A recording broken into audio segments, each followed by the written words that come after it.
I don't know how common this is, but I know I'm not the only trans man to take inspiration from Treasure Planet as something that helped me realize my identity as transgender. For a long time, I would get Jim's haircut, and even to this day, I still keep a rat tail style in my hair because of it.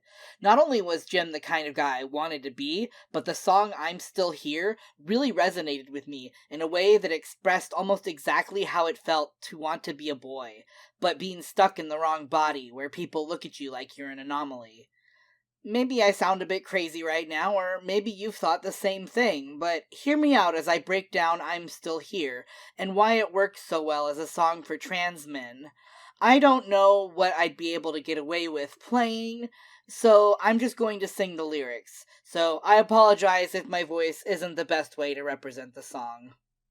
I am a question to the world, not an answer to be heard. This is already a punch to the gut if you've gone through the queer experience. A lot of people can't or won't understand why you are the way you are, and you don't owe them answers, despite how much they might demand them. You simply existing is confusing for people, and when it comes to queer identity, there is no reason or cause. It's just who you are. Or a moment that's held in your arms. So this comes after Not an Answer, and I think this one line is very good at saying, I'm not your baby forever, or don't reduce me to a moment in childhood. And for some parents of trans people, they cling to the memories of the past, of the child they expected you to be rather than who you really are now. Some are even of the belief that they need to mourn the child they lost rather than seeing that, well, we're right here. We're still here. And what do you think you'd ever say? I won't listen anyway. You don't know me, and I'll never be what you want me to be. Gender norms and sexual identity is pushed on a lot of children. Boys are expected to like and do boy things. Girls are expected to like and do girl things. Boys and girls are supposed to grow up and get married as husbands and wives and have children of their own. But a person is so much more than their given sex.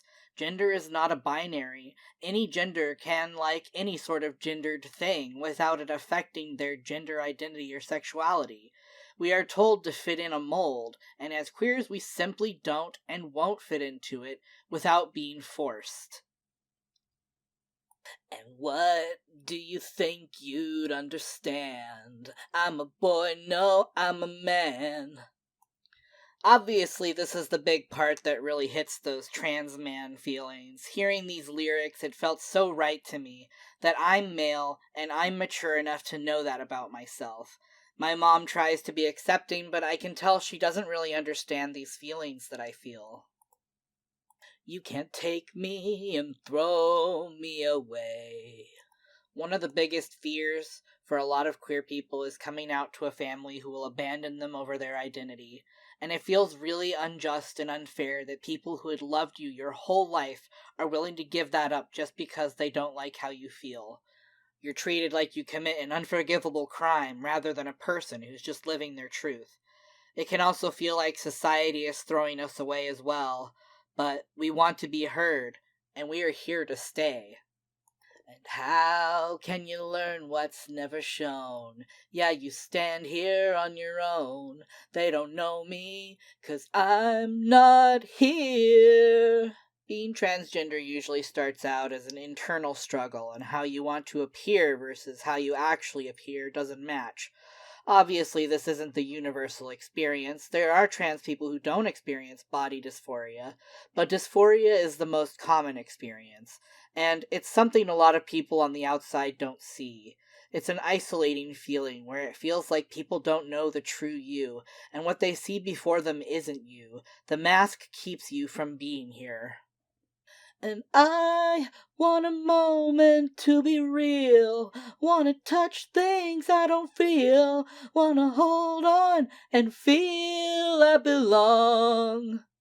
The desire for being your true self, for being the real you, and to experience things as you've dreamed of experiencing, these are often strong desires for the queer community, and because we're often ostracized, we long for a place to belong because it feels like we're not welcome in a lot of spaces. A lot of queer people have to rely on found family to finally find that place of belonging, because blood family aren't as accepting. And how can the world want me to change? They're the ones that stay the same. They don't know me, 'cause I'm not here. Sometimes it still feels like we're stuck in the past with discrimination rearing its ugly head constantly. We need things to change. It's important that we change and overcome the things holding us back from progress as the human race. People need to learn from mistakes and not constantly repeat history. Now, especially, the climate around transgendered people is scary. We're being targeted like other marginalized groups before us, and I fear it has to get bad before it gets better. And you see the things they never see. All you wanted I could be. Now you know me, and I'm not afraid. Finding someone who sees the real you and accepts you fully and unconditionally is one of the most empowering feelings a young queer person can experience.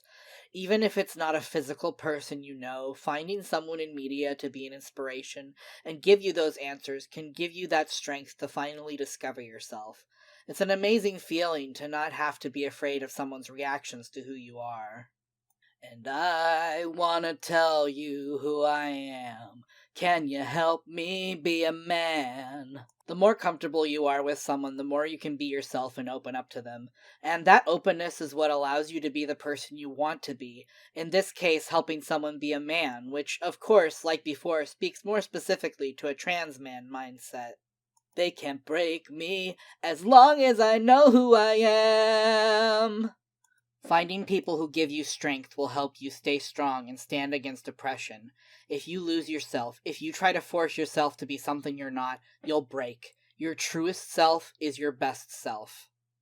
The chorus comes in next, but the last line of it changes from I'm not here to they can't see me, but I'm still here.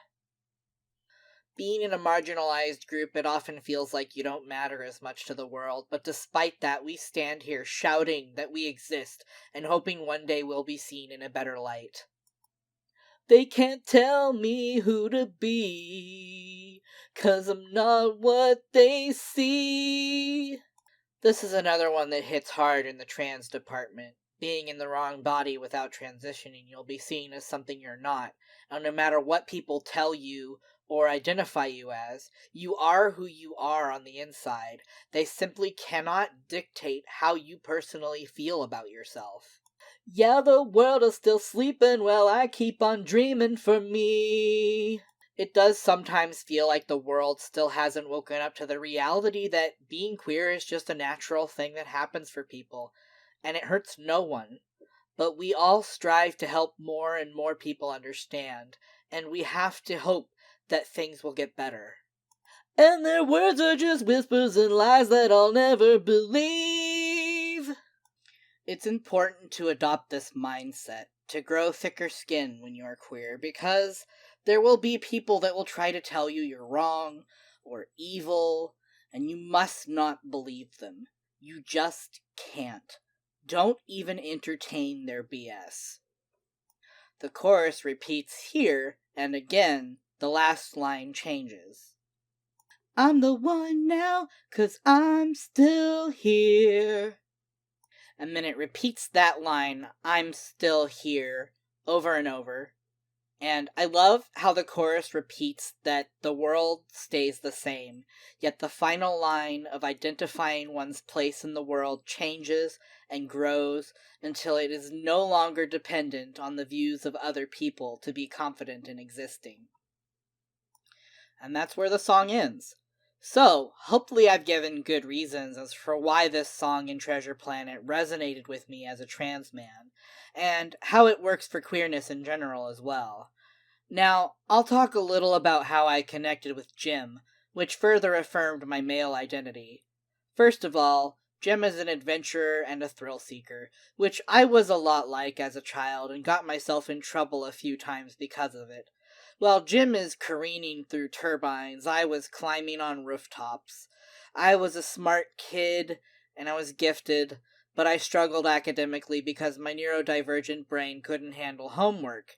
And Jim is also gifted and intelligent, and he was also failing in school. I stressed my single Christian mother out a lot with various misbehavior and rebellion, and I was stressed because I was secretly queer and couldn't fix it. Jim, meanwhile, has a hard-working single mother who he causes stress when he clearly doesn't want to, but can't help who he is in his heart. Jim had an absentee father that eventually left his family when he was young, and I had a dad that I've met only enough times that I could count them on my hands. I had a more strained relationship with my dad than Jim seemed to have, as mine was constantly getting himself in jail and he was an alcoholic. I latched on to older people who made me feel validated and understood because there were barriers between me and my mom, and they formed a lot of who I was, as Jim had formed a relationship with John Silver as his mentor. And I know what it's like to feel betrayed by a mentor like Jim did. Of course, there was also the fact that I desperately wanted to look like him after I'd first seen the movie, though I don't think I ever managed to look as cool as him. Needless to say, Treasure Planet was extremely important in helping me understand my own trans identity. What about you? Did Treasure Planet give you any queer vibes? Comment to let me know.